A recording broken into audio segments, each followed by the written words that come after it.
పరిశుద్ధ గ్రంథం బైబిల్లో కీర్తనల గ్రంథం 57వ కీర్తన. బైబిల్ ఉన్నందరూ గమనించండి. కీర్తనలు 57వ కీర్తనలోని ఓ వాక్య భాగాన్ని మనం ధ్యానం చేసుకోబోతున్నాం.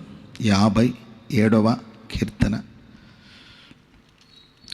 7వ వాక్యాన్ని మనం చదువుకుందాం. నా హృదయము నిబ్బరముగా నున్నది దేవా, నా హృదయము నిబ్బరముగా ఉన్నది, నేను పాడుచు స్తుతిగానము చేసేది. నా హృదయము నిబ్బరముగా ఉన్నది దేవా, నా హృదయము నిబ్బరముగా ఉన్నది, నేను పాడుచు స్తుతిగానము చేసేదను. స్తోత్రం చెప్పండి గట్టిగా. హల్లెలూయా. అది ఎప్పుడు రాశారు? అది 57వ కీర్తనలో పైన హెడ్డింగ్ చదవండి.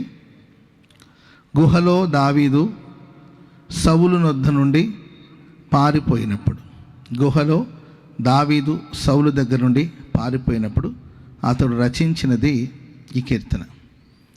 సౌలు దగ్గర నుండి పారిపోతున్నాడు. తలలు పైకెత్తి వినండి. మిమ్మల్ని కుక్కలు తరుముకుంటూ ఉందనుకోండి, ఆ కుక్కల చేతి నుండి తప్పించుకొని మీరు పారిపోతూ ఉంటారు. అప్పుడు మీ హృదయ స్థితి ఎలా ఉంటుంది? మీరు తాడికొండ ఎంటర్ అయ్యారనుకోండి, ఆ దారిలోనే ఒక 10 కుక్కలు, దాంట్లో మరి పిచ్చి కుక్కలు కావచ్చు, గజ్జి కుక్కలు కావచ్చు, అవి ఒకసారి హఠాత్తుగా ఏంటండి, మేబీ నీవు ధరించుకున్న వస్త్రాన్ని బట్టి కావచ్చు, నీ నడకను బట్టి కావచ్చు, మొత్తం మీద ఎగబడింది అనుకోండి, అప్పుడు నీ హృదయం నిబ్బరంగా ఉంటుందా? అప్పుడు నువ్వు ప్రశాంతంగా ఉండగలుగుతావా? ఉరుకులు పరుగులు. మీరు చూడండి, 3వ వచనం చదవండి.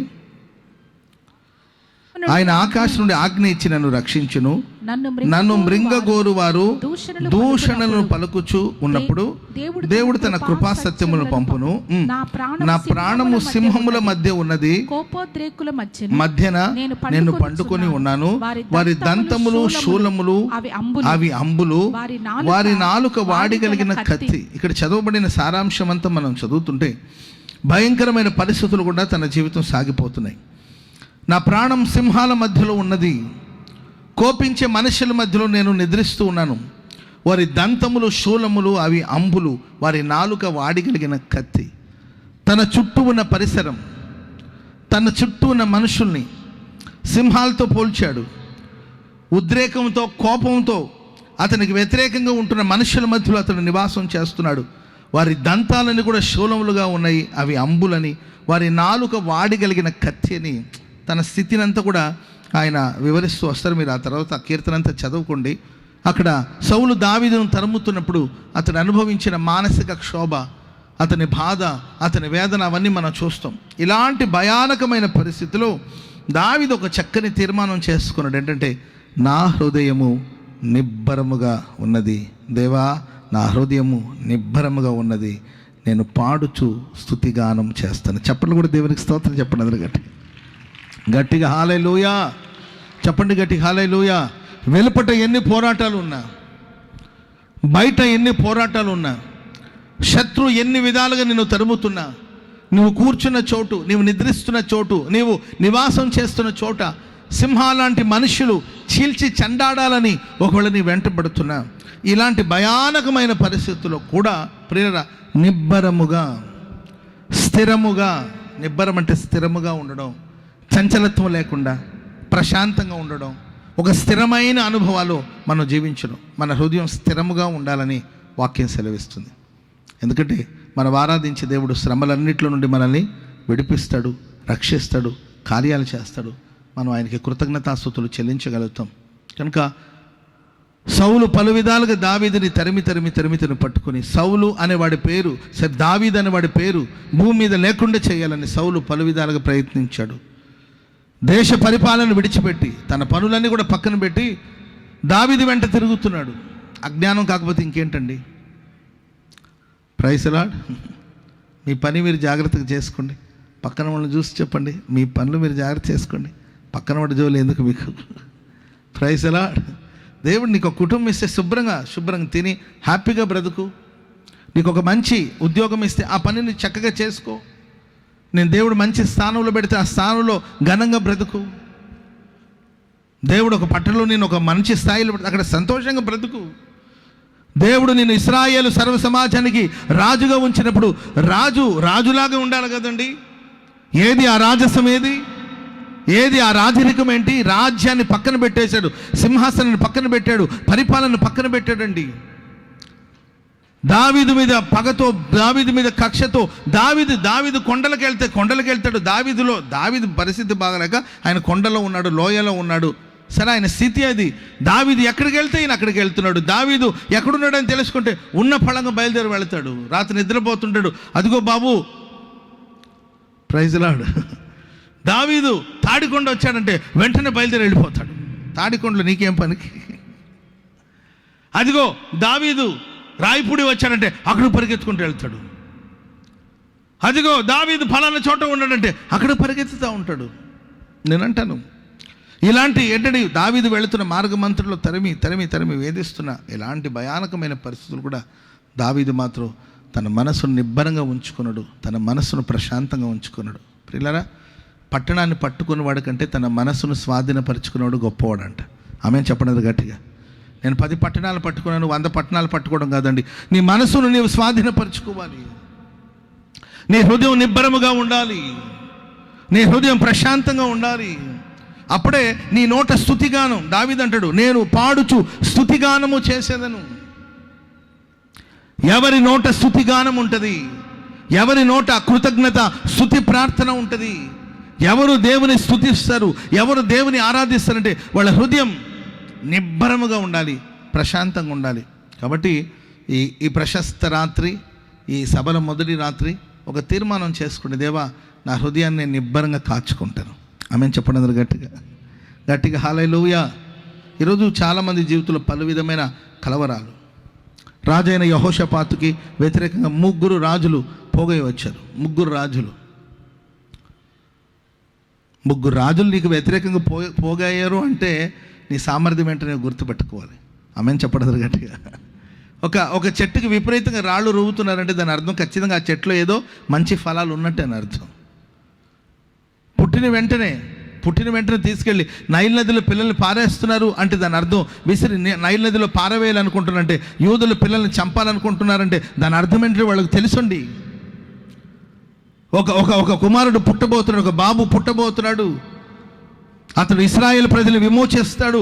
430 సంవత్సరాల నుండి ఆ బానిసత్వం నుండి వారికి విమోచన కలిగించడానికి కొరకు ఒకడు పుట్టబోతున్నాడు. ఆడు భూమి మీదకి రాకుండా ఉండాలని అందరం చంపుతూ కూర్చున్నారు. లోకరక్షకుడు పుట్టాడనే సంగతి తెలిసిన హేరోదు ఆ దేశంలో ఉన్న 2 ఏళ్ల వయసు లోపల ఉన్న చంటి బిడ్డలందరూ కూడా చంపుతూ వచ్చాడు. ఎందుకంటే ఒక రక్షకుడు వస్తాడు, ఆయన యూదుల రాజు, యూదులను పరిపాలించే రాజు పుట్టాడు. నా సింహాసనం పడద్రోయబడుతుంది, నా పరిపాలన పడద్రోయబడుతుందనే భయం ఎప్పుడైతే ఏర్పడిందో అప్పుడు వ్యతిరేకంగా లేచాడు. రాజైన యెహోషాపాతు 3 రాజులు వ్యతిరేకంగా లేచినప్పుడు మనుషులు కనుక ఎవరికైనా భయం అనేది ఏర్పడుతుందండి. అతనికి ప్రారంభంలో భయం కలిగినప్పటికీ దేవుని బట్టి ధైర్యం తెచ్చుకున్నాడు. రాజ్యం చిన్నదే, దేశం చిన్నదే, కానీ తనకు వ్యతిరేకంగా లేచిన సమస్యలు ఈరోజు కొన్నిసార్లు మన వయసుకు మించిన సమస్యలు మనకు రావచ్చు, మన కుటుంబానికి మన శక్తికి మించిన సమస్యలు మన మీదకి రావచ్చు. అలాంటి పరిస్థితుల్లో మన హృదయాన్ని మనం నిబ్బరంగా కాచుకోవాలి. ఆమె చెప్పండి గట్టిగా. పక్కన వాళ్ళని చూసి చెప్పండి, మీ హృదయం నిబ్బరంగా ఉండాలని చెప్పండి, మీరు ధైర్యంగా ఉండాలని చెప్పండి, మీరు ప్రశాంతంగా ఉండాలని చెప్పండి. మీరే కాదు, నేను కూడా ప్రశాంతంగా ఉంటానని చెప్పండి. హల్లెలూయా. కొంతమందికి ఒకటే కంగారండి, ఒకటే కంగారు. ఆ కంగారులో ఏంటండి, అది మంచి నూనె తెలీదు, ఆముదమో తెలీదు. కంగారులో నూనె పోయి పాప ఆ తల్లి ఆముదం పోసి తాలింపులు పెట్టిందంట. ఇంకా ఆ రోజు ఆ భోజనం చేసిన వాడి పరిస్థితి ఎలా ఉంటుందో మీరే ఆలోచించుకోండి.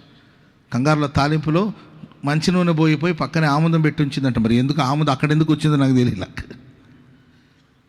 ఇక ఆముదం దాగిన వాళ్ళ పరిస్థితి ఎలా ఉంటుందో చూడండి. కంగారులో ఈరోజు చాలామంది రకరకాలమైన పరిస్థితులు చిక్కుకుంటూ ఉంటారు. కానీ రాజైన యెహోషాపాతు ధైర్యం తెచ్చుకొని, మనసును స్థిరపరచుకొని, ధైర్యం తెచ్చుకొని దేవుని తట్టు తిరిగాడు. ఇంత గొప్ప సైన్యముతో యుద్ధం చేయడానికి నాకు శక్తి చాలదు, వాస్తవమే అది. కానీ నేను నా శక్తి మీద ఆధారపడలేదు, నీవే నా దిక్కు. ఏదో చేసేయాలని నేను అనుకోవట్లేదు, ఏమి చేయాలో నాకు తోచట్లేదు, నీవే నా దిక్కు అని తను ఉపవసించాడు. దేశంలో ఉన్న వాళ్ళందరూ ఉపవసించారు, పశువులు కూడా ఉపవసించాయి, చిన్నపిల్లలు కూడా ఉపవసించారు. అందరూ దేవుని సన్నిధిలో కనిపెట్టి ప్రార్థన చేస్తే దేవుడు అంటాడు, రాజైన యెహోషాపాత, యూదావారులారా మీరు భయపడవద్దు, యుద్ధం యెహోవాదే. స్తోత్రం చెప్పండి అందరు గట్టిగా. దేవుడు నీతో మాట్లాడాలంటే నీ హృదయం నిబ్బరంగా ఉండాలి. నీ మనసు ప్రశాంతంగా ఉన్నప్పుడు, ఒక ప్రశాంతమైన స్థితిలో నీవు ఉన్నప్పుడు దేవుని స్వరం నీ దగ్గరకు వస్తుంది. నీవు ఏమి చేయాలో దేవుడు మీకు నేర్పిస్తాడు. ఆమెన్ చెప్పండి అందరు గట్టిగా. ఒక సమస్యలు వచ్చినప్పుడు ఏం చేయాలో అర్థం కాక కంగారులో ఉన్నప్పుడు ఏదో చేయబోయి ఇంకేదో చేసి, ఏదో మాట్లాడబోయి ఇంకేదో మాట్లాడి సమస్యలు పరిష్కరించకపోగా ఆ సమస్యలు మరింత ఎక్కువైపోతుంటుంది. Praise lord. ఆ మధ్య పెళ్లి జరుగుతుందండి. కట్న కానుకల దగ్గర గొడవలు ఉంటాయి కదండి. కట్న కానుకల దగ్గర గొడవ ఉంటే ఆ పెళ్లిలో కట్న కానుక దగ్గర ఏదో సమస్యలు ఉంటుంది కదండి.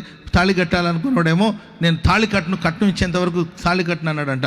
ఆ పెళ్లికి మీలాగా ఎవడో ఒకడు పోయాడంట. పోయినోడు వెళ్ళినోడు పెళ్లి చూసుకొని, భోజనాలు ఎక్కడని చూసుకొని ఒక ముద్ద తిని బయలుదేరి రావచ్చు కదండి. ఈడు వెళ్ళంటాడు, రేయ్ కట్నం తీసుకునేవాడు గాడిద అయితే నీకెందుకు, బూడిదైతే నీకెందుకు. కట్నం తీసుకున్నాడు గాడిద, కట్నా తాళి అన్నాడు. ఆయన అన్నాడు, నీకెందుకు అంత బాధ, నీకెందుకు అంత నొప్పి, ఎందుకు నీకు, మేము మాట్లాడుకుంటాం. రేయ్ కట్నం తీసుకున్నాడు గాడిద, కట్నా తాళి గాడిద అన్నాడు. అనేసరికి ఇంత మాటలు చెప్పకపోతే అదేదో నీవే కట్టమన్నాడు. అప్పుడు వీడు కోపం వచ్చింది. ఆవేశపరులకు ఆలోచన తగ్గుతుందండి. ఆడవుడికి తాళి పుట్టేది అని తీసుకొని వీడు కట్టేశాడు తాళి. ఒక అరగంట తర్వాత తేలింది ఏంటంటే వీడికి అప్పటికి పెళ్ళి 4 పిల్లలు ఉన్నారు. ఆ తాళి కట్టేప్పుడు వీడు కూడా గుర్తుకురాలి. ఏంటంటే ఒక భార్యని 4 పిల్లల్ని పోషించడమే పెద్ద బాధగా ఉంటుంది దీనికి. ఇప్పుడు ఈమెను పెళ్లి చేసుకున్నాడు. ఆవేశం. మనం ప్రశాంతంగా ఉన్నప్పుడు, మన హృదయం నిబ్బరముగా ఉన్నప్పుడు మనం ఏమి చేయాలో దేవుడు మనకు నేర్పుతాడు, బోధిస్తాడు. రాజైన యెహోషాపాతుకు దేవుడు ఏం చేయాలో నేర్పించాడు. యుద్ధానికి ఎలా వెళ్ళాలో ప్రభు నేర్పించాడు. ప్రతిదానికి విరుచుకోబడ్డమే కాదు, ప్రతిదానికి ఆవేశానికి లోనవడమే కాదు, ప్రతిదానికి ఉద్రేకంగా లేవడమే కాదు, ఆయా సమయాల్లో ఊరకని నిలబడి చూడాలి దేవుని కార్యాలు. అప్పుడు వాళ్ళు స్తుతిగానం చేస్తూ యుద్ధ భూమికి వెళితే శత్రులందరూ కూడా, ప్రియులారా మీరు ఊరికే నిలబడి చూడండి, వాళ్ళకి దేవుడు ముడేస్తాడు. ఆమెను చెప్పండి అందరు గట్టిగా. Praise the lord. ఆ రోజులు దైవజనులు యేసన్ గారు సేవ చేస్తున్న రోజులు మీకు తెలుసండి. ఈ పరిసర ప్రాంతంలో ఉన్న వాళ్ళకి అన్న గురించి నేను ప్రత్యేకంగా చెప్పాల్సిన అవసరం లేదు. యేసన్ గారు సువార్త సభలు ఏర్పాటు చేసినప్పుడు చీకటి శక్తుల చేత పీడించబడే వాళ్ళ నుండి ఆ దురాత్మ బయటకు వచ్చేసి వాళ్ళు గందరగోళం చేస్తూ ఉండేవాళ్ళు. కింద ముందుకు వచ్చి పొరలాడుతుండేవాళ్ళు. అటొక దయ్యం, ఇటొక దయ్యం. ఏంటంటే దయ్యం అంటే వాళ్ళలో దురాత్మ, వాళ్ళ కింద పడి పొరలాడుతుండేవాళ్ళు. అప్పుడు ఏం చేయాలో అర్థం కాక, కంట్రోల్ చేయలేక మన పాస్టర్లు ఏం చేసేవాళ్ళు తెలుసండి, ఈ తల్లి కొప్పు ఆ తల్లి కొప్పు 2 కలిపి జడేసేవాళ్ళు వీళ్ళు. ఏంటండి ఈ పాస్టర్లు ఏం చేశారంటే ఈమెను కంట్రోల్ చేయలేకపోతారు, ఆమెను కంట్రోల్ చేయబోతారు. 2-3 దయ్యాలు. ఇక వాళ్ళని కంట్రోల్ చేయలేక, అప్పట్లో దయ్యాలంటే కొంచెం భయం కాదండి పాపం, వచ్చేవాళ్ళు ఎవరు కూడా దగ్గరకు వచ్చేవాళ్ళు కాదు. వాళ్ళందరూ కంట్రోల్ చేయలేక ఆ 2-3 దయ్యాలు తీసుకొని, ఈ దయ్యం జడ్ల నుండి ఒక పాయ, ఈ దయ్యం నుండి ఇంకొక పాయ, ఆ దయ్యం నుండి ఇంకొక పాయ, 3 పాయలు ఉండాలి కదండి. ఆ 3 పాయలను కలిపి ఒక రబ్బర్ బ్యాండ్ వేసేసేవాళ్ళు అంట. ఇంకా చూడండి, ఈ దయ్యం ఇటులాగి ఆ దయ్యం అటులాగి, ఏంటంటే వీళ్ళు తలకాయ వాళ్ళ తలకాయలు దెబ్బలు తగిలి అర్థమైంది, గుట్టుగా 3 దయ్యాలు మూలగోసారంట. Praise the lord. మీరు ఊరక ఉండండి, మీ మనస్సును నిబ్బరంగా ఉంచుకుంటే మీరు దేవుడు ఆ దయ్యానికి ఈ దయ్యానికి దేవుడు ముడివేస్తాడు. వాళ్ళే పోతారు. ఆమెను చెప్పండి గట్టిగా. అవే పోతాయి సమస్యలని, అవే పోతాయి. చెప్పండి పక్కన వాళ్ళని చూసి, ఆ సమస్యలు అయ్యే పోతాయని చెప్పండి. ఒక దిక్కు నుండి వచ్చి 7 దిక్కుల నుండి పారిపోతాయని చెప్పండి. మీరు నిబ్బరంగా ఉండండి, మీరు నిబ్బరంగా ఉండండి. Praise the lord. కనుక పరిశుద్ధ గ్రంథంలో ఇలాంటి అనేక సందర్భాలు మనం చూస్తాం. హృదయం నిబ్బరంగా ఉండాలి. బయలుదేరడానికేమో ఇంచుమించు 32,000 మంది వచ్చారు గిద్యోను పిలిస్తే. ఎన్ని వేల మంది వచ్చారండి? 32ఏనా? 32,000 మంది వచ్చారండి. దేవుడికి ఎందుకు డౌట్ వచ్చి, వీళ్ళందరం చూసి యుద్ధం చేసేటట్టున్నారని, మీలో ఎవరైనా భయపడేవాళ్ళు ఉంటే వెళ్ళండి అని చెప్తే 22,000 మంది వెళ్ళిపోయారు. ఇప్పుడు ఈ గుంపులో కానీ పిరికి వాళ్ళందరూ లేవండి అని అన్నాను అనుకోండి, అట్టొద్దు. కానీ భోజనాలు స్టార్ట్ అయింది, బయలుదేరండి అన్నాను అనుకోండి, ఇక ఎంతసేపు కూర్చుంటారు. కానీ వాక్యం విన్నది చాలు, భోజనానికి బయలుదేరండి అన్నాం అనుకోండి, ఎంతమంది బయలుదేరి వెళ్తారో మనకు తెలీదు. Praise the lord. చెప్పండి గట్టిగా హల్లెలూయా. వెళ్ళమంటే 22,000 భయస్థులు, పిరికివాళ్ళు. సంఘములోనే ఉండొచ్చు, సమాజంలోనే ఉండొచ్చు, భక్తులని అనుకుంటూ ఉండొచ్చు, భక్తులని పిలువబడుతూ ఉండొచ్చు. పలు విధమైన భయాలు, కలవరాలు మనుషులు ఉంటాయేమో. ఆలోచించుకొని ప్రియులరా, ఈరోజు నిబ్బరమైన హృదయంతో మనం ఈ సభల నుండి బయలుదేరి వెళ్ళాలి.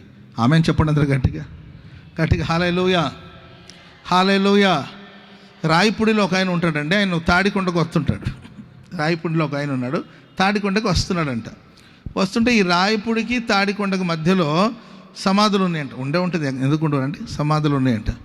ఒకరోజు ఆయన బయలుదేరి వస్తూ ఉన్నప్పుడు ఆ సమాధుల మీద తెల్ల చీర కట్టుకొని, ఎందుకు మరి మనం అలా అనుకుంటాం, దెయ్యాలని ఎందుకు తెల్ల చీరలు కడతాయి? తెల్ల చీర కట్టుకొని ఆ సమాధి మీద పాపం ఎవరో ఒక ఆమె కూర్చొని ఉందంట. జుట్టంతా ఎర్రబోసుకొని తెల్ల వైట్ శారీలో కూర్చొని ఉందంట. ఈయన వస్తే అమ్మాయి, ఈయనకి అన్నీ కావాలి, ఎవరు ఎటు కూర్చుంటే నీకెందుకు, నీ హృదయాన్ని నీవు నిబ్బరంగా కాసుకోవచ్చుగా. అమ్మాయి, ఎవరమ్మాయి నీవా ఆటనాట. ఆమంటదంట, నేను ఎవరైతే నీకెందుకులే ఎళ్ళయ్యాలిదంట, నాకు తెలియాలి, నాకు తెలియాలి, ఇక్కడేం పని, ఈ టైంలో నీకేం పని అంటున్నాడు. ఎందుకులే బాబు నీవు వెళ్ళమంటదంట. ఈయన అసలు పోనీడు కదండి. Praise the lord. అర్థమైందండి. అది పెంట అని తెలుసు, తొక్కేశాడు. కాళ్ళు కడుక్కుంటే తంతడితో పోతుంది కదండి. ఇదేంటో తెలుసుకోవాలని మళ్ళీ చేతికి తెచ్చుకున్నాడు. అది పెంట, ఎందుకు పెంట అని తెలుసు, తొక్కేసావు. సరే దరిద్రాన్ని కడిగేసుకుంటూ పోతుంది, చేతికి రాసుకున్నాడట. సరే ఏదో చేతి వరకు వచ్చి చేతులు కడుక్కుంటూ పోతుంది కదండి. వాసన చూద్దామని వచ్చాడు, ముక్కుకు రాసుకున్నాడు. ఆయన పాపం ముక్కు మూసుకుపోయినట్టుంది, ఆయనకి వాసన తెలియలా. ఇప్పుడు నెక్స్ట్ స్టెప్ మీరే ఆలోచించండి. Praise the lord. కాబట్టి పోయేవాళ్ళు వదిలేయండి, అంతేకా. జరిగేవన్నీ జరుగుతూ ఉంటుంది. దేని గురించి నువ్వు కలవరపడవలసిన అవసరం, నిబ్బరంగా ఉండాలి. నీవెవరమ్మా నాకు చెప్తావా లేదా అంటే, ఆమనింది ఏంటండి, లోపల ఉక్కపోతాయా, ఊపిరాడక ఆక్సిజన్ అందక హాయిగా ఉంటుందని కూర్చొన్నాను అన్నదంట. అంటే ఆమె సమాధి లోపల నుండి బయటకు వచ్చినట్టుంది. ఇక చూడండి, అడ్రస్ లేకుండా పరిగెత్తుకొని వచ్చాడు. వారం రోజులు ఎవరు ఈలుకోపోయాడు అంతే. ప్రేమైన వాళ్ళారా, మన హృదయం నిబ్బరముగా ఉండాలి. భయపడే వాళ్ళు ఇంచుమించు 22,000 మంది వెళ్ళిపోయారు. ఆ తర్వాత మిగిలిన ఆ 10,000 మందిని కూడా 2 భాగాలుగా డివైడ్ చేస్తే ధైర్యవంతులు ఒక 300 మంది మాత్రమే నిలబడ్డారండి. చాలండి. ఆ 300 మందితో, అంటే పెద్దలు చెబుతుంటారు, ఆరిపోయిన 99 దీపాల కన్నా వెలుగుతున్న ఒక దీపం చాలంటారు కదా. వెలిగివ్వని ప్రకాశించని 99 దీపాల కన్నా వెలిగే ఒక్క దీపం చాలు. ఒక్క దీపం కొన్ని వేల దీపాలను వెలిగించవచ్చు. 300 మంది ధైర్యవంతులు, ధైర్య సాహసం కలిగిన వాళ్ళు. శత్రువును చూసి వాళ్ళు భయపడలేదు, ఆపదను చూసి భయపడలేదు, ఆకలిని గురించిన భయం లేదు, బలహీనతను గురించిన భయం లేదు. వాళ్ళ గుండె నిండా విజయం సాధించాలి, జయోత్సవాలతో సాగిపోవాలి, దేశాన్ని కాపాడాలి, ప్రజల్ని కాపాడాలి, శత్రువు చేతుల నుండి విడిపించాలి. ఇది తప్ప ఇంకొక ఆలోచన లేదండి. ఆ 300 మంది చేతుల మీద ఆ 300 మందిని ఉంచి దేవుడు గిద్యోనికి అఖండ విజయాన్ని ప్రసాదించాడు. ఆమెను చెప్పండి గట్టిగా గట్టిగా హల్లెలూయా. కనుక నిబ్బరమైన హృదయం మనకు ఉండాలి. ఏ హృదయం ఉండాలండి చెప్పాలి. ఏ హృదయం ఉండాలంటే మన హృదయం ఎలా ఉండాలండి? నిబ్బరముగా ఉండాలి. అదేనండి బలం. ఒక రాజు పెద్ద దండెత్తి పెద్ద సమూహాలతో వచ్చాడంట. ఆ దేశంలో ఒక చిన్న దేశం, చిన్న రాజ్యం. ఆ రాజు చాలా ప్రశాంతంగా ఉన్నాడు. వాళ్ళు అన్నారు, మేము దండెత్తి నీ మీదకి వచ్చాం కదా, అసలు మా సైన్యాన్ని చూసి నీకు భయం లేదంటే, అప్పుడు ఆయన అన్నాడు, నా సైన్యాన్ని చూసి, మీ సైన్యాన్ని చూసి నాకు భయం ఏం లేదు. కొంతమందిని పంపించాడు ఆయన, నీకు భయం లేదని కనుక్కోవడానికి పంపించాడు. నాకేం ఏంటో నీ బలం ఏంటంటే, అప్పుడు ఆ రాజు అన్నాడు, ఏ బాబు, నిన్నేరా బాబు, ఆ మేడ మీదకి ఎక్కి దూకి సావమన్నాడండి. ఆడ మేడ మీదకి ఎక్కి దూకి తెచ్చాడంట. ఇది నా బలం అన్నాడు. అప్పుడు ఆ వార్తను తీసుకెళ్ళి ఆ రాజుగారికి చెప్పారు, అయ్యా ఆడ బలం ఏంటంటే మేడ మీదకి దూకి సామంటే ఒకడు దూకి చచ్చిపోయాడు, ఆడ బలం అదంట. అంటే వెంటనే ఈ వర్తమానాన్ని మోసుకొచ్చాడు కదా, సరిగాని నేను చెప్తున్నాను కదా నువ్వు మేడ మీదకి ఎక్కి దూకి సావమన్నాడు. ఈయనన్నాడు, పోరా బాబు పోరా, నేను ఎందుకు సావాలని వాడు పోయాడంట. ప్రియులారా, చిన్న సమూహమైన ధైర్యవంతులు, నిబ్బరం కలిగిన వాడు దేవునికి కావాలి. ఆమెను చెప్పండి అందరూ గట్టిగా. ఒకవేళ నీ హృదయంలో ఇప్పటివరకు కలవరాలు, భయాలు, చీకటి ఇవన్నీ ఉంటే ప్రార్థన చేసుకో, నా దేవుడు నీకు నిబ్బరమైన హృదయాన్ని దయచేయునుగాక. సరే, నేను ఒక 2-3 మాటలు చెప్పి వర్తమానాన్ని ముగిస్తాను. నిబ్బరముగా ఉండి మనం ఏం చేయాలని ఒక 2-3 మాటలు మీకు చెప్తాను. మొదటి మాట, దానియేలు గ్రంథం 9వ అధ్యాయము 3వ వాక్యం. దానియేలు గ్రంథం 9వ అధ్యాయము 3వ వాక్యం. అంతటా నేను గోనె పట్ట కట్టుకుని ధూళి తలపైన వేసుకుని ఉపవాసం ఉండి ప్రార్థన విజ్ఞాపన చేయుట కొరకు ప్రభువగు దేవుని ఎదుట నా మనస్సును నిబ్బరము చేసుకుని మనస్సును నిబ్బరము చేసుకుని ప్రార్థన చేయాలి. ఆమెను చెప్పండి గట్టిగా. ప్రార్థన చేసే విషయంలో మన మనసు నిబ్బరముగా ఉండాలి. ఉపవాస ప్రార్థన, గోనె పట్ట కట్టుకున్నాడు, ప్రార్థనలో కూర్చున్నాడు, ప్రార్థన విజ్ఞాపనలు చేస్తూ, విన్నపాలు చేస్తూ తన మనస్సును నిబ్బరముగా కాచుకున్నట్లు, నిబ్బరమైన మనస్సు కలిగి ఆయన ప్రార్థన చేసినట్లు బైబిల్లో రాయబడింది. కనుక అరిబరి ప్రపంచంలో క్షణం తీరిక లేకుండా పరుగులు తీస్తున్న ఈ రోజులో నువ్వు ప్రార్థించేటప్పుడు నీ హృదయం నిబ్బరముగా ఉండాలి. ఆమెను చెప్పండి గట్టిగా. ప్రార్థనలో ఒక స్థిరత ఉండాలి. ఏమి ప్రార్థిస్తున్నావో, దేవుని సన్నిధిలో ఏది అడుగుతున్నావో, నీ అవసరం ఏంటో, నీ కోరిక ఏంటో, ఓ నిబ్బరము కలిగిన మనస్సుతో దేవుని సన్నిధిలో ప్రార్థించాలి. ప్రార్థన చేసే విషయంలో నీ హృదయం నిబ్బరముగా ఉండాలి, నీ మనస్సు నిబ్బరముగా ఉండాలి. దానియేలు ఉపవసించి దేవుని సన్నిధిలో ప్రార్థన చేస్తూ నిబ్బరముగా తన మనస్సును నిబ్బరపరుచుకొని ఆయన ప్రార్థన చేస్తున్నప్పుడు ఆయన ప్రార్థన దేవుని సన్నిధికి ఎక్కి వెళ్ళిందండి. వెంటనే దేవుని సన్నిధిని నిలబడిన గాబ్రియేలు దూత వచ్చి, దానియేలు నువ్వు బహుప్రియుడవు. స్తోత్రం చెప్పండి అందరూ గట్టిగా. చెప్పండి గట్టిగా, హల్లెలూయా. నువ్వు ప్రార్థన చేయడం మొదలెట్టిన వెంటనే ఆ ప్రార్థన దేవుని సన్నిధికి వచ్చి చేరింది. ఉత్తరం ఇవ్వడానికి కొరకు నేను బయలుదేరి వచ్చాను. ఈరోజు ఎన్నో పర్యాయాలు మనం ప్రార్థించినప్పటికీ మన ప్రార్థనకు సమాధానం రాకపోవడానికి కారణం ఏంటంటే ఒక స్థిరమైన మనస్సుతో, ఒక నిబ్బరమైన మనస్సుతో దేవుని సన్నిధిలో నువ్వు ప్రార్థించలేని స్థితిలో ఉన్నావేమో తీర్మానం చేసుకుని ప్రశాంతంగా ప్రభు సన్నిధిలో ప్రార్థించండి. దైవ కార్యాలను సొంతం చేసుకోండి. మీరు ప్రార్థన చేసిన వెంటనే మీకు ఉత్తరం ఇవ్వబోతున్నాడు దేవుడు. మీరు ప్రార్థన చేసిన వెంటనే దేవుడు మీకు సమాధానం దయచేయబోతున్నాడు. మీ ప్రార్థన సింహాసనం కదిలించబోతుందండి. హల్లెలూయా. ప్రార్థన శక్తి మనకు కావాలి. ఒక వాహనం నడవాలంటే దానికి పెట్రోల్. ఇప్పుడు పెట్రోల్ లేకపోతే బండి ఆగిపోతుంది. ఒక బైక్ వెళ్ళాలన్నా, ఒక కారు వెళ్ళాలన్నా, ఒక ఆటో వెళ్ళాలన్నా దానికి ఖచ్చితంగా దానికి ఇంధనం కావాలి కదండి. ఒక పెట్రోలో డీజిల్, ఆ ఇంధనం ఉంటే ఆ వాహనం పోతూ ఉంటుంది. ఒకవేళ దానిలో ఇంధనం అయిపోయింది అనుకోండి, పెట్రోల్ కానీ డీజిల్ కానీ అయిపోయింది అనుకోండి, నీవు ఆ బండిని నెట్టుకుంటూ వెళ్ళాల్సిన పరిస్థితి వస్తుంది. విశ్వాస జీవితాన్ని కూడా ప్రార్థన ఇంధనం లాంటిది. చెప్పండి కూడా అందరూ గట్టిగా. నువ్వెంత మంచిగా, ప్రైజ్ ది లార్డ్, ఎంత మంచిగా ప్రార్థన చేస్తావో ఎంత దూరమైన టెన్షన్ లేదు. ఎంత దూరమైన టెన్షన్ లేదండి. నీ యాత్ర ఘనయాత్రగా మార్చబడుతుంది. నీ యాత్ర శుభప్రదమైన యాత్రగా మార్చబడుతుంది. నీవు జయోత్సవాలతో సాగిపోతావు. ఇది విశ్వాస యాత్ర, ఇది ఆనంద యాత్ర, ఇది ఆత్మీయ యాత్ర. ఈ యాత్రలో నీవు అలసిపోకుండా, సొమ్మసిల్లిపోకుండా, ప్రైజ్ ది లార్డ్, నే అలయక నడిపించెను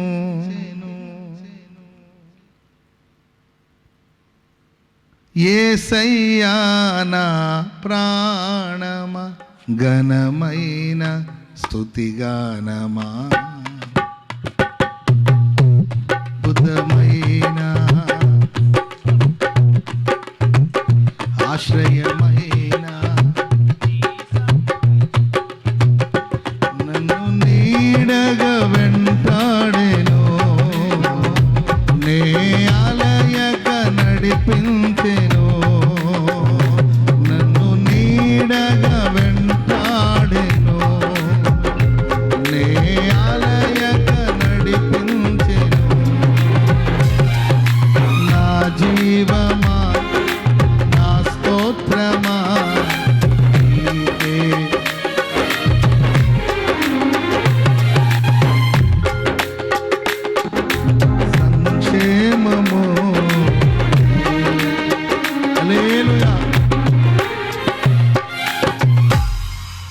ఏమీ లేదు. Praise the lord. స్తోత్రం చెప్పండి అందరూ గట్టిగా. హల్లెలూయా. కనుక మన యాత్ర ఘనయాత్రగా సాగిపోవాలంటే ప్రార్థనని ఇంధనం మనకు కావాలండి. ప్రార్థించాలి. యేసుక్రీస్తు వారు భూమి మీద సంచరిస్తున్న దినాలు, ఆయన ఆయుష్కాలంలో యేసుప్రభు భూమి మీద జీవించిన దినాలు ఎన్నండి చెప్పాలి? 33.5 సంవత్సరాలు. ఆయన జీవించిన ఆయుష్కాలం అంతట్లో, భూమి మీద ఆయన జీవించిన దినాలన్నింటిలో కూడా దగ్గర 50% ఆయన ప్రార్థన చేసి ఉంటాడు. పగలంతా సేవ చేసిన, రాత్రంతా ప్రార్థన చేసేవాడు. ఆ రాత్రంతా ప్రార్థనలు గడిపేవాడు. ఉదయాన్నే లేచి ఆయన అరణ్య ప్రదేశానికి ఒంటరిగా వెళ్ళి ప్రార్థన చేసేవాడు. శిష్యులతో కలిసి ప్రార్థన చేసేవాడు. శిష్యులు అంత దూరంలో ఉంచి వెళ్ళి ఒంటరిగా ప్రార్థన చేసేవాడు. ప్రార్థనలు ఎన్నో రాత్రులు గడిపేవాడు ఆయన. ఆయన ప్రార్థన ఆలకించే దేవుడు. ఆయన ప్రార్థన చేసుకోవాల్సిన అవసరం లేదు. కానీ ఆయన శరీరంలో ఉన్నాడు గనుక, దేహంలో ఉన్నాడు గనుక, దేహంలో ఉన్న ప్రతివాడు ప్రార్థించాలని, ఒక మాదిరి చూపించాలని యేసుక్రీస్తు వారు ఎప్పుడు ప్రార్థన చేస్తూ ఉండేవాడు. కనుక దేవుని బిడ్డలారా, ప్రార్థన చేసే విషయంలో మనం నిబ్బరంగా ఉండాలి. మరి మనం ప్రార్థన చేస్తున్నామా? నిబ్బరమైన బుద్ధి కలిగి మనం ప్రార్థన చేస్తున్నాం. బైబిల్లో పలు సందర్భాలు మనం చూస్తాం. ఎంతోమంది భక్తులు, పాత నిబంధన గ్రంథంలో ఎందరో భక్తులు ప్రార్థన చేశారు. వాళ్ళు యాకోబు చేసిన ప్రార్థన ఏమని ప్రార్థన చేశాడు యాకోబు చెప్పాలండి? అందరినీ సాగనంపి ఒంటరిగా మిగిలిపోయి ఏమని ప్రార్థన చేశాడు చెప్పాలి? నీవు నన్ను ఆశీర్వదిస్తేనే కానీ నేను నిన్ను పోనివ్వను. నీవు నన్ను ఆశీర్వదిస్తేనే కానీ నేను నిన్ను పోనివ్వను.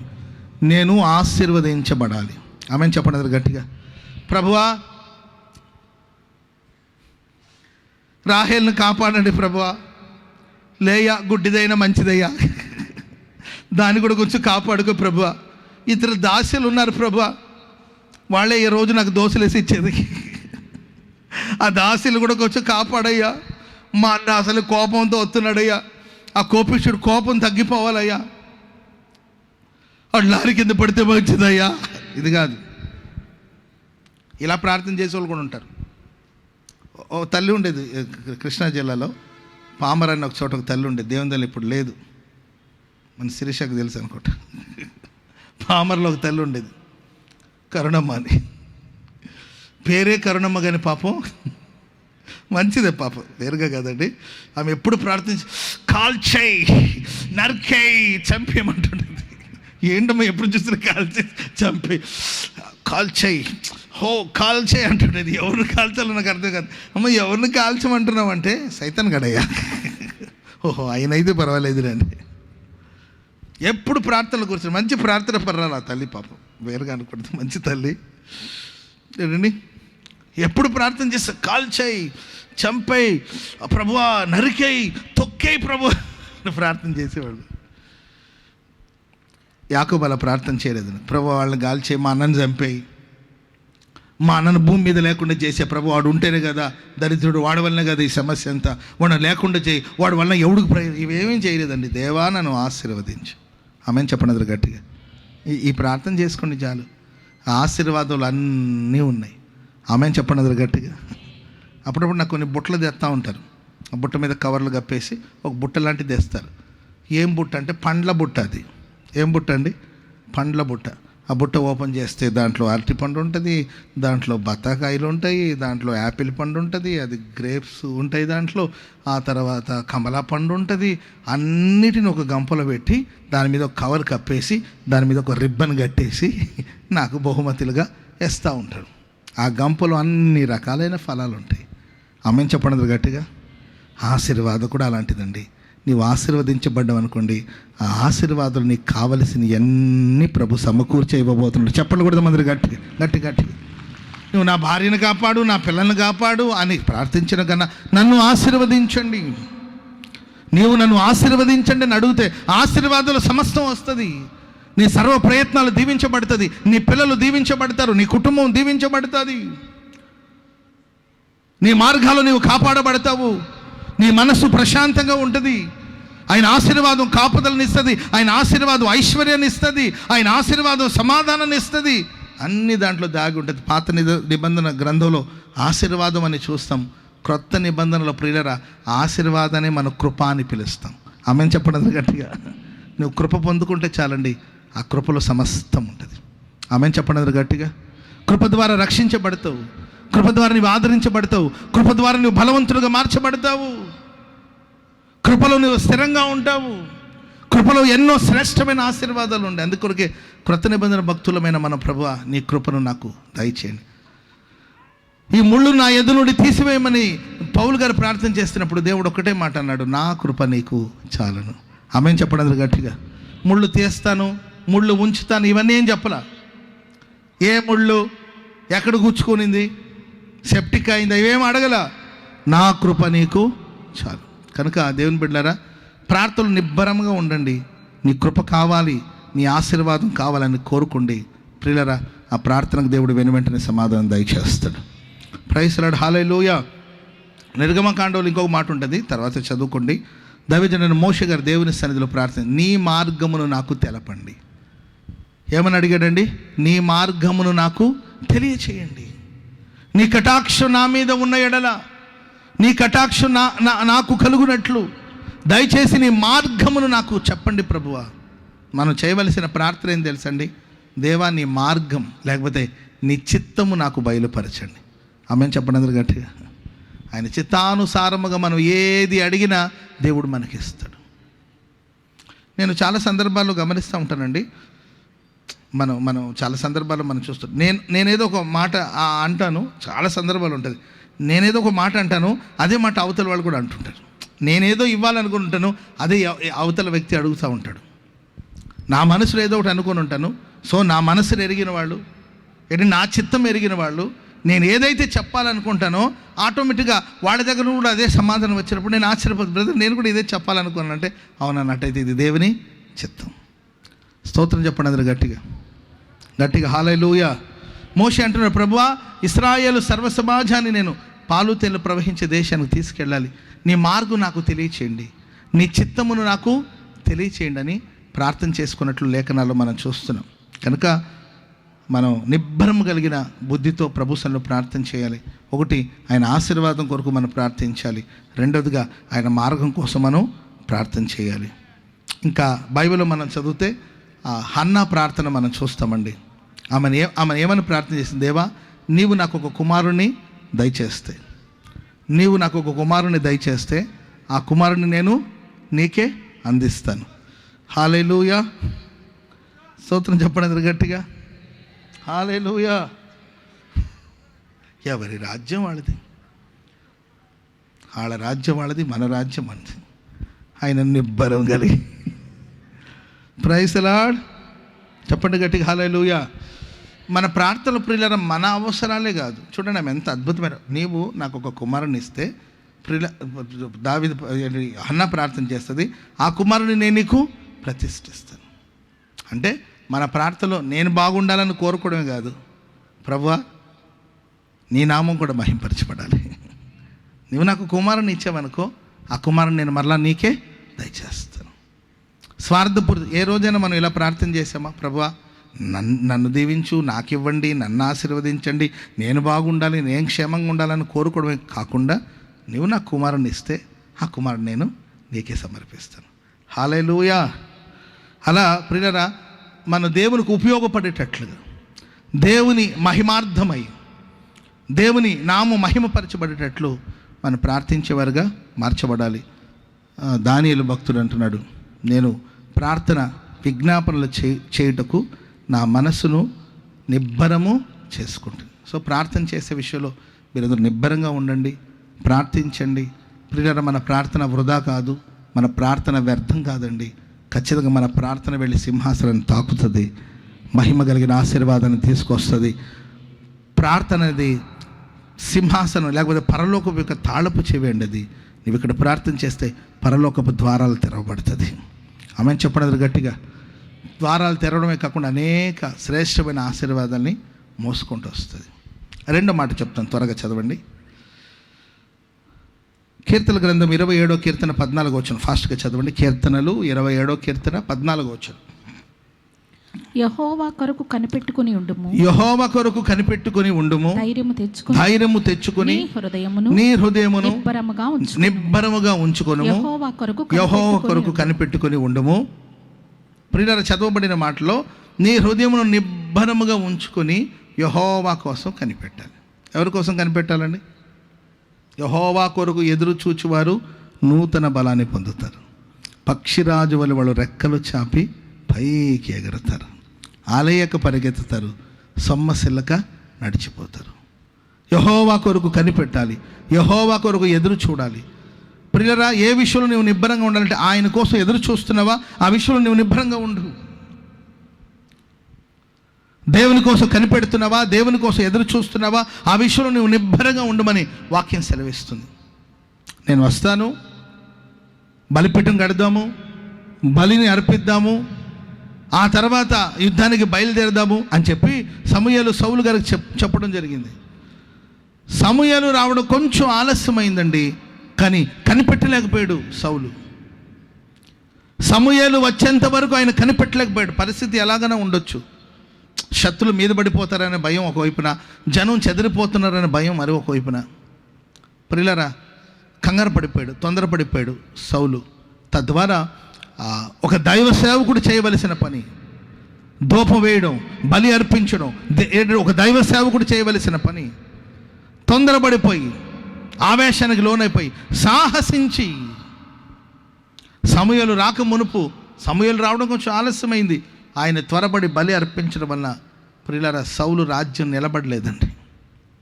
కాబట్టి విశ్వాసయాత్రలు సాగిపోతున్న కొన్నిసార్లు అన్నీ గందరగోళంగా ఉంటుంది, ఆ తొందరపాటు కలిగించే వాతావరణాన్ని కలుగుతుంది. కానీ ఎక్కడ నీ ప్రశాంతత నువ్వు కోల్పోకుండా దేవుని కోసం కనిపెట్టే విషయంలో ఓపికతో ఉండాలి, కనిపెడుతూ ఉండాలి, ప్రార్థన చేస్తూ ఉండాలి. Praise the lord. రీసెంట్గా నాకు ఒక సహోదరి సాక్ష్యం చెప్పారండి. 20 ఏళ్ల క్రితం, 20 years బ్యాక్ ఆమెకి పెళ్ళి అయినప్పుడు, 20 ఏళ్ల క్రితం ఆమెకి వివాహం జరిగినప్పుడు తన భర్త రక్షణ పొందలేదు. తన భర్త 2 సందర్భాలు మీకు చెప్తాను. తన భర్త రక్షించబడలేదండి.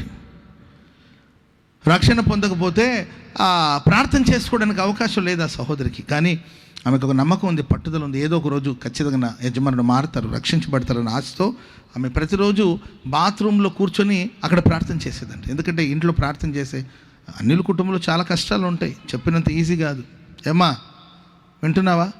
నీ ఇంట్లో నీకు ప్రార్థన చేసుకోవడానికి ఏ గొడవ లేవు, చక్కగా ఫ్యాన్ వేసుకొని ఫ్యాన్ కింద కూర్చొని నువ్వు ప్రార్థన చేస్తుంటే పాపం నీ భర్త సరే ప్రార్థన చేసుకుంటుంది కదా అని చెప్పి ఆయనే పాపం వండి పెట్టిన అన్నం ఆయనే వడ్డించుకొని ఆయనే తిని ఆయనే పళ్ళెం కలిగి ఏంటండి ఆయన నీళ్లు తాగేసి పళ్ళెం ఆడబెట్టేసి పాపం పోతూ పోతూ ఒక వాటర్ బాటిల్ తీసుకొచ్చి నీ ముందు పెట్టి వెళ్తున్నాడు. పాపం ప్రార్థన చేసుకుంటుంది కదా, దాహం వేస్తే తాగుతుందిలే అని చెప్పి ఆడు ఉంచి అటువంటి మంచి కుటుంబాల్లో నువ్వు ఉన్నావంటే సంతోషించాలి. ప్రార్థనకి వెళుతున్నాడు, బండిలో తీసుకొచ్చి మందిరం దగ్గర దించి వెళుతున్నాడంటే నువ్వు సంతోషించాలి అతను బట్టి.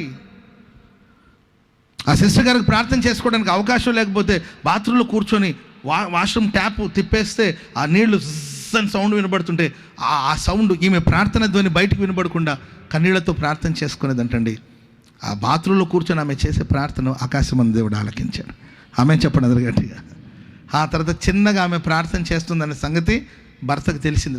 కొన్ని సంవత్సరాలు గడిచిన తర్వాత, ఏది రోజు 2 రోజులు జరిగిన మార్పు కాదు, కొన్ని సంవత్సరాల తర్వాత భర్తకు తెలిసి, సర్లే అమ్మాయి బాత్రూంలో ప్రార్థన చేసుకుంటున్నావు నాకు తెలుస్తుంది, కానీ బాత్రూంలో ఎందుకు, కానీ ఇంట్లో వాళ్ళందరూ ఒప్పుకోరు, బెడ్రూమ్లో చేసుకోలే ప్రార్థన అని ఆ సిస్టర్ గారు అంటది. బాత్రూమ్ నుండి ప్రార్థన బెడ్రూమ్లోకి వచ్చింది. బెడ్రూమ్లో నేను చిన్నగా ప్రార్థన చేసుకుంటూ ఉండేదాన్ని. ఎవరు మా ఇంట్లో మారలేదు, నేను ఒక్కదాన్ని ప్రభు నమ్ముకున్నాను, ఇంట్లో ప్రార్థన చేసుకునేదాన్ని అని ఆ సహోదరి చెప్పింది. ఆ బెడ్రూమ్లో ఉన్న ప్రార్థన చిన్నగా హాల్లోకి వచ్చి ప్రార్థన చేసుకునే స్థాయికి వచ్చింది. స్తోత్రం చెప్పండి గట్టిగా. ఆ బెడ్రూమ్ నుండి హాల్లోకి వచ్చింది, హాల్లో నుండి ఇప్పుడు దేవాలయానికి, దేవుని మందిరానికి వచ్చి ప్రార్థన చేసుకునే అవకాశం దేవుడు ఇచ్చాడు. తన భర్త రక్షించబడ్డాడు. భర్తను వెంట పెట్టుకుని మన ఉపవాస ప్రార్థన రోజు ఆ తల్లి వచ్చింది, అయ్యా నేను ఒకప్పుడు బాత్రూంలో ఒంటరిగా ప్రార్థన చేసుకున్నాను, ఆ తర్వాత బెడ్రూమ్కి వచ్చింది ప్రార్థన, ఆ తర్వాత హాల్లోకి వచ్చి ప్రార్థన చేశాను, ఇప్పుడు ధైర్యంగా నా భర్తను తీసుకొచ్చి దేవుని మందిరంకి వచ్చే మార్గాన్ని దేవుడు సరళం చేశాడు, నేను ప్రభు కోసం కనిపెట్టాను, నా దేవుడు నన్ను సిగ్గుపరచలేదు. చప్పట్లు కొడుతూ దేవునికి స్తోత్రం చెప్పండి అందరూ గట్టి గట్టి గట్టి.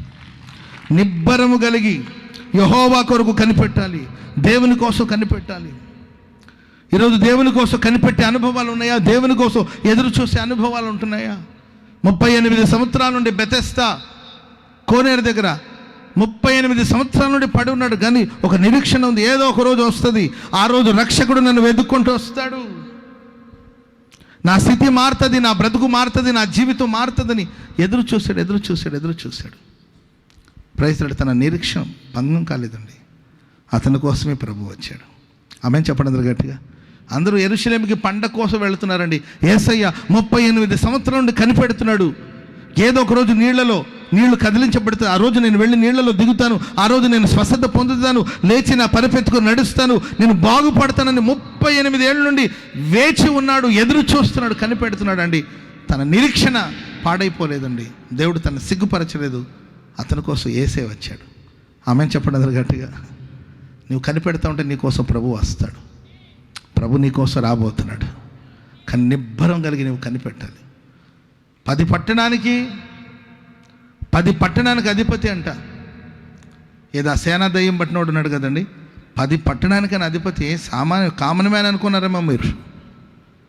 10 పట్టణాలంటే గుంటూరు, నరసరావుపేట, ఏంటండి, అమరావతి, విజయవాడ, తెనాలి, ఇలా చెప్పుకుంటే ఒక 10 పట్టణాలు. ఆ పట్టణానికి ఒక పెద్ద నాయకుడు, ఆయన అధికారి, వైభవంగా గౌరవంగా బ్రతికినవాడు. కానీ దురాత్మ పట్టి, సేన అనే దయ్యం బట్టి పట్టణానికి దూరం అయిపోయి, జనాలకి దూరం అయిపోయి, ఇంటికి దూరం అయిపోయి, కుటుంబానికి దూరం అయిపోయి సమాధిలో బ్రతకవలసిన పరిస్థితి వచ్చింది. సమాధిలో ఉంటున్నాడు ఆయన.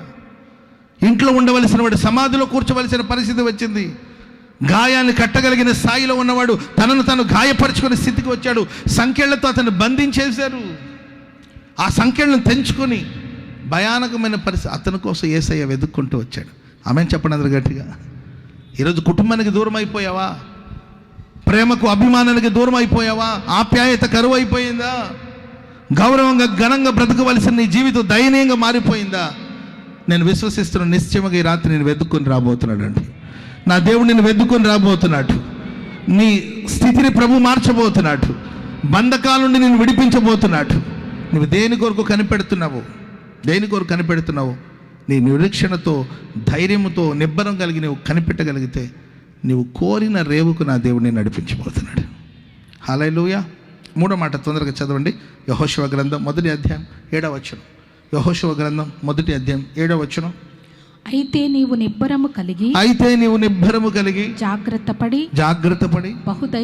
బహుధైర్యముగా ఉండి నా సేవకుడైన మోషే నీకు ఆజ్ఞాపించిన ధర్మశాస్త్రమంతటిని చొప్పున నీవు చేయవలెను. నీవు నడుచు ప్రతి మార్గమున చక్కగా ప్రవర్తించినట్టు దాని నుండి కుడికైనను ఎడము గాని నువ్వు తొలగకుండా ఉండాలి. ఈ ధర్మశాస్త్రమును నీవు బోధింపక తప్పిపోకూడదు. చదవబడిన ఈ మాటలు మనం చూస్తూ ఉంటే నీవు నిబ్బరము కలిగి మోషే నీకు ఏదైతే చెప్పాడో ఆ ధర్మశాస్త్రాన్ని అనుసరించే విషయంలో కుడికి ఎడముకు తొలగిపోకుండా ధర్మశాస్త్రాన్ని అనుసరించాలి.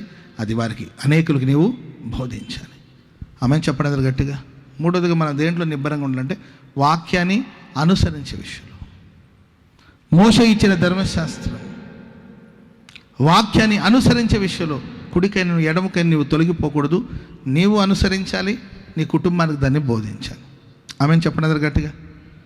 చేతులది బిగ్గరగా హల్లెలూయా. 2 చేతులు ఊపుతూ హల్లెలూయా. ఎక్కువసేపు కూర్చొని మీరు ఎప్పుడు 7 గంటల నుండి కూర్చొనట్టున్నారు. 7:30 నుండి కూర్చొనట్టున్నారండి. సాధారణమైన విషయం కాదు. Praise the lord. ఏదో ఒకసారి బిగ్గరగా 2 చేతులు తిలా హల్లెలూయా. ఓ గొప్పోళ్ళు మీరు. హల్లెలూయా. 2 చేతులు పైకి ఒకసారి చప్పట్లు కొట్టండి. ఓకే, గట్టిగా హల్లెలూయా. నీ వాక్యమే నా పరవశము, నీ వాక్యమే నా ఆత్మకు ఆహారము, నీ వాక్యమే నా పరవశము, నీ వాక్యమే నా అందరూ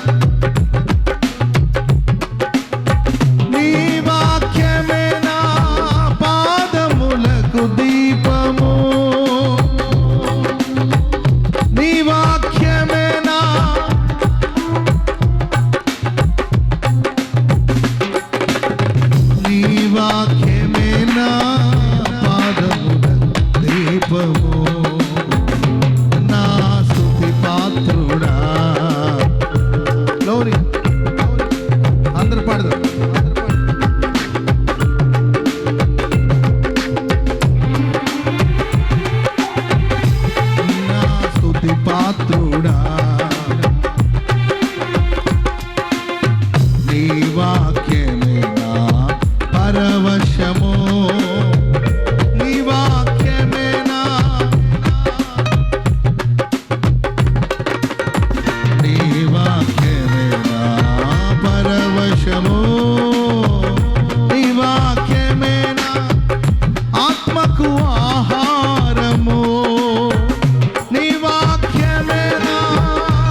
యెహోషువ, నువ్వు నిబ్బరము కలిగి ధర్మశాస్త్రమును అనుసరించే విషయంలో, ధర్మశాస్త్రం మోషే బోధించిన ధర్మశాస్త్రము పాటించే విషయంలో, నీవు అనుసరించే విషయంలో, బోధించే విషయంలో కుడి ఎడమలకు తొలగిపోకూడదు.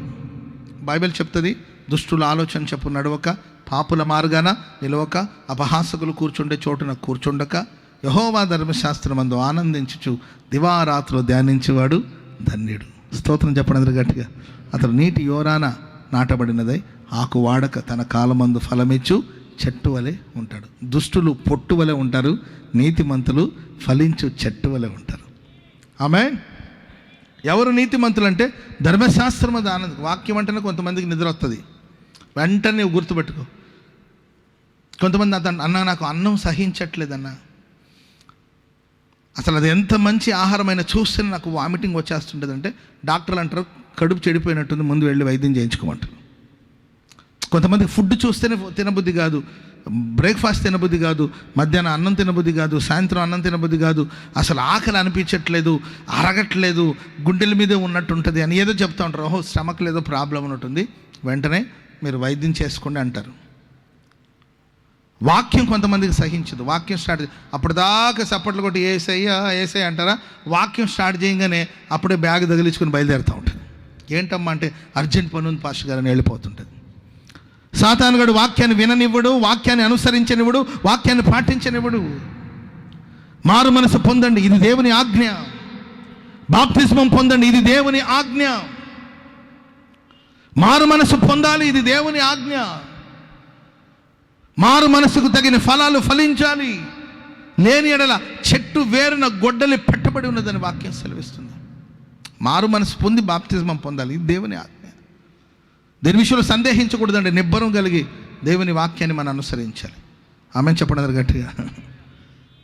కొంతమంది బాప్తిజాలు పొందుతారు. ఆ మధ్య ఒక తల్లిని అడిగాను, అమ్మ బాప్తిజం పొందావా అంటే, అమ్మ రక్షణ పొందావా అని అడిగాను. ఆమె బాప్తిజం పొందానని ఆటుంది. కాదమ్మా నువ్వు రక్షణ పొందావా అని అడిగి, బాప్టిజం పొందానుగా ఆటుంది. బాప్టిజం కాదమ్మా, రక్షణ పొందావా అంటే అదేనయ్యా బాప్టిజం పొందాను అంటే అంటుంది. అమ్మ బాప్టిజం చెప్పట్లా, నువ్వు రక్షణ పొందావా అంటే ఆ తల్లి అంటది, ఆమె పాప ఏదో సమస్యలతో ఉందంటండి, ఏదో ఏంటండి అనారోగ్యంతో బాధపడుతున్నట్టుంది. అనారోగ్యంతో బాధపడుతుంది. ఎవరో చెప్పారంట మందిరానికి రా, అక్కడ ప్రార్థన చేయిస్తానని. అప్పుడు మందిరానికి వచ్చిందంటండి. వచ్చి వాక్యం వింటున్నప్పుడు చాలా అనారోగ్యంగా ఉందని ఎవరితో చెప్తే, అదిగో పాస్టర్ గారు బాప్టిజం ఎత్తున్నట్టున్నాడు, పోయి బాప్టిజం తీసుకోపో, నీకు స్వస్థత వస్తుందని చెప్తే స్వస్థత కోసం ఈ బాప్టిజం పొందిందంట. ఇది కాదమ్మా రక్షణ. నీ మనస్సు మారాలి, నీ పాపాల నుండి, నీ అపరాధం నుండి నీ విడిపించబడి, నీ ఆత్మ రక్షించబడి, అప్పుడు నీ బాప్తిజం పొందాలి. ఆమె చెప్పండి గట్టిగా. ఇది దేవుని ఆజ్ఞ, ఇది దేవుని మాట. యేసే దేవుడని ఒప్పుకోవాలి. నమ్మి బాప్తిజం పొందినవాడు రక్షించబడతాడు, నమ్మని వానికి శిక్ష విధించబడుతుందండి. దేన్ని నమ్మాలంటే యేసుక్రీస్తు రక్షకుడని నమ్మాలి, యేసుక్రీస్తు వారి పాపం నుండి విడిపిస్తాడని నమ్మాలి, యేసుక్రీస్తు పరలోక రాజ్యానికి మనల్ని తీసుకెళ్తాడని నమ్మాలి, ఆయనే రక్షకుడని విశ్వసించి ప్రియులారా బాప్తిజం పొందాలి. ఇది దేవుడు మనకిచ్చిన మాట, దేవుడిచ్చిన ఆజ్ఞ. దీన్ని అనుసరించే విషయంలో నువ్వు నిబ్బరంగా ఉండాలి. నీవు అనుసరించాలి, నీ కుటుంబాన్ని దాన్ని బోధించాలి. టైం దొరికినప్పుడంతా పిల్లల్ని దగ్గర పెట్టుకుని ఏదో దేవుని వాక్యం, నీకు తెలిసిన అనుభవాలతో కూడిన దేవుని మాటలు నీ పిల్లలకి పంచి పెడితే వాళ్ళ ఫ్యూచర్ బ్రైట్గా ఉంటుంది. ఆమెను చెప్పండి గట్టిగా. చిన్నప్పటి నుండి పిల్లలకు వాక్యాన్ని చదివి వినిపించండి. నా దగ్గర ఇప్పుడు కొంతమంది చిన్నపిల్లల్ని తీసుకొస్తున్నారండి. తీసుకొస్తే నాన్న హల్లెలూయా చెప్పమంటే హల్లెలూయా అంట. హల్లెలూయా అంటే చాలా 2 చేతులు ఎత్తుతున్నారు. మరి చేతులు ఎత్తి హల్లెలూయా చెప్పమని అంటలే. మీకైతే నేనేమనాలి? చేతులు ఎత్తి హల్లెలూయా చెప్పండి అంటే అప్పుడు అంటారు. మామూలుగా హల్లెలూయా చెప్తే హల్లెలూయా హల్లెలూయా అంటుంటారు. ఆ చిన్న బిడ్డకి హల్లెలూయా అంటే చేతులెత్తి హల్లెలూయా చెప్పాలని తెలుస్తుంది. ఆమెను చెప్పండి గట్టిగా. ఆ తల్లి పెంపకం, ఆ తండ్రి పెంపకం. చిన్నప్పటి నుండి బిడ్డలకు దేవుని వాక్యాన్ని పంచండి. నీవు అనుసరించు అని బిడ్డలకి దాన్ని నేర్పించు. దేవుని వాక్యాన్ని బోధించే విషయంలో కుడి ఎడమలకు తొలగిపోవద్దు. వాక్యాన్ని ప్రకటించు, బోధించు అని మన వాక్యంలో చదివితే ప్రియులారా, యెహోషువ గురించి మనం చదివితే వాక్యానుసారంగా జీవించాలి. అందుకొరకే యెహోషువ వెళుతున్న మార్గంలో యోర్దాను ఏకరాశిగా నిలబడింది. యెహోషువ వెళుతుండగా యెరికో ప్రాకారాలు తన కళ్ళ ముందు కుప్పలా కూలిపోయింది. యెహోషువ ఇశ్రాయేలు ప్రజలకి పాలు తేనెలు ప్రవహించే దేశాన్ని, కనాను దేశాన్ని పంచిపెట్టగలిగాడు. మోషేను జనులు గౌరవించినట్లుగానే యెహోషువను కూడా గనపరిచాడు. ఎన్నో శ్రేష్టమైన విషయాలు యెహోషువలో మనం చూస్తాం. కనుక దేవుని బిడ్డలారా, ఈ ప్రశస్త రాత్రి నిబ్బరం కలిగి దేవుని వాక్యానుసారంగా జీవించండి. బైబిల్ అనుసరించే విషయంలో, బైబిల్ని ఫాలో అయ్యే విషయంలో, వాక్యాన్ని అనుసరించే విషయంలో అధైర్యపడవలసిన అవసరం లేదు. నిబ్బరం కలిగి దేవుని వాక్యానుసారంగా జీవించండి. ఈ మాటలు దేవుడు మీ వెనుకడిలో స్థిరపరిచి ఆశీర్వదించుగాక.